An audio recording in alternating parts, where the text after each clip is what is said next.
Many of those who are skeptical of the Bible's claims, and even the existence of God, often express their desire to see scientific evidence. Since most of what is accepted as science is often validated by mathematics, we will provide a mathematical approach to proving that the Jesus of the Bible was and is God, very God, came down in human form to save humanity, performed miracles, died for the sins of all people, and was resurrected 3 days later, ultimately ascending into heaven. Impossible, you say? Well, let mathematics decide. There are over 300 prophecies in the Old Testament related to the anticipated Messiah. Among them are prophecies that one must take on faith in order to be considered as fulfilled. For instance, the prophecy that the Messiah would be born of a virgin. Although the Bible states that Jesus was indeed born of a virgin, there is no objective way we can verify that to a skeptic, so we won't be looking at that prophecy or ones like it. Instead, we will look at just 10 prophecies of a sort that can be verified by history itself. For instance, the Messiah's place of birth, family line, and the circumstances around his death. With that in mind, let's start with his ancestry. The Old Testament says that the Messiah would be from the line of Judah and be a descendant of both King David and Zerubbabel. How many people in the world would you say have that lineage? Would you agree that no more than 1 in 1,000 can trace their ancestry in just such a way? Just being in the line of Judah carries with it a probability of less than 1 in 1,000, so certainly the likelihood of one person being part of this specific family line is more rare. However, we will say 1 in 1,000 just to be safe. The Messiah is also prophesied to have been born in Bethlehem. Bethlehem currently has a population of about 25,000, but for most of its history, it has been about 1,000. Let's say that the chance of a person being born in Bethlehem is 1 in 100,000, although it is probably far less than that. The Messiah was to be preceded by a forerunner. If we were to say that the chances of someone claiming to be Messiah, who had been preceded by someone claiming to be his forerunner, is 1 in a million, I think we're being conservative. The Messiah was to present himself as king to Israel riding on a donkey. Most people that proclaim themselves king don't normally do so riding on a donkey. Likely no more than 100 people have ever presented themselves to Israel as king, so would you say that less than 1 in a million doing so on a donkey is fair? The Messiah was to visit the Second Temple. The Second Temple in Jerusalem only existed for about 580 years, and any person visiting during that window would have been limited to the general population of Jews of that region between 516 BC and 70 AD. Would you agree that this has a likelihood of no more than, say, 1 in 10,000? The Messiah was to be betrayed by a friend for 30 pieces of silver that would then be cast into the temple and eventually given to a potter. Okay, certainly thousands of people have been betrayed by friends, but by specifying the price and the ultimate use of that price, the chance of any one person at random fulfilling this prophecy has been reduced to 1 in a million at least. The Messiah would face false accusers at a mock trial, yet would not speak one word in defense of himself. Even those who are guilty usually put up a defense, so the likelihood of a person facing false charges and yet saying nothing is very low. Let's say 1 in 100,000. The Messiah would be scourged and beaten in such a savage way that his face would be marred more than any other person.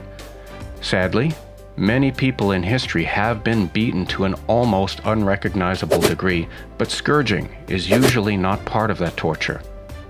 Let's say 1 person in 10,000 has ever received this sort of treatment. The Messiah's hands and feet would be pierced. Given all the ways that this could happen to a person, including crucifixion, let's say 1 in 100, and we're probably safe. The Messiah would be crucified with the wicked, yet buried in a rich man's grave. Between the ancient Persians, Carthaginians, Macedonians, and Romans, perhaps hundreds of thousands of people have been crucified. But once again, the Bible narrows the field by adding details such as being alongside the wicked during death, yet being buried as one with status and privilege.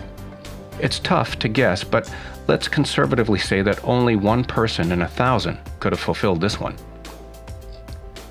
In order to calculate the odds of one person in history fulfilling all 10 of these prophecies, we need to do a bit of math. This might be easiest if we look at each probability as a power of 10. 100 becomes 10 to the power of 2. 1,000 becomes 10 to the power of 3, and so on. Then, by simply adding the exponents of the probabilities of each of these prophecies, we get a final calculation. Given the assumptions we made, the chances that one person in history could fulfill all 10 of these historically verified prophecies is on the order of 1 in 10 to the 44th power. That is one chance in 1 with 44 zeros behind it.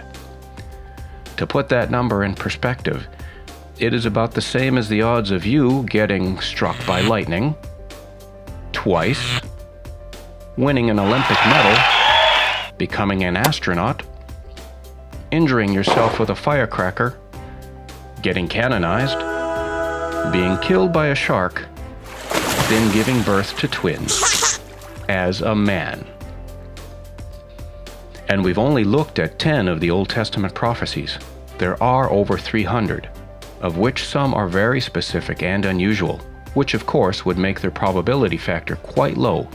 But if we were to consider another 10 prophecies with the same rarity as our first 10, we'd then be considering a probability of less than 1 in 10 to the 88th power. Scientists say that there are only 10 to the power of 66 atoms in the entire universe. So the likelihood of one person fulfilling even 20 of the ancient prophetic requirements of the Messiah at random is far, far lower than you being able to pick out a specially marked atom placed anywhere in the universe at random. Mathematicians say that any probability lower than 1 in 10 to the 55th power enters the realm of statistical impossibility.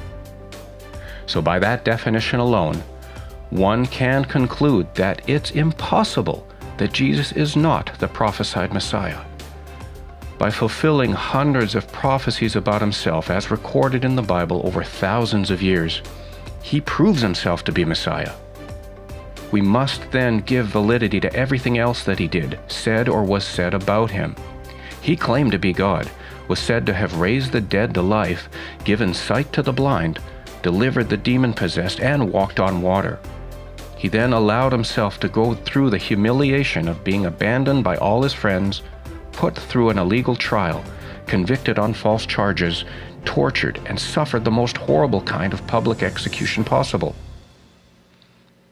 He then rose from the dead 3 days later, and in doing so, provided a way for you to be reconciled to God. Christ willingly took the punishment of the cross so that you would not have to pay for your sins yourself.